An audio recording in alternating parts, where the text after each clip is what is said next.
Hello guys, welcome to another video in which we would be discussing about how to check Apple 20-watt charger serial number. Are you having trouble checking your Apple 20-watt charger serial number? Don't worry, in this video we will help you find a solution for it. Just follow these easy steps. If you have your product's original packaging, you can check the barcode to find the serial number.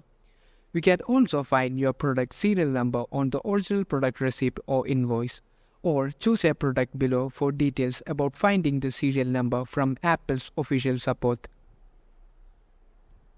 You can also check the serial number of the 20-watt charger if you have access to Mac.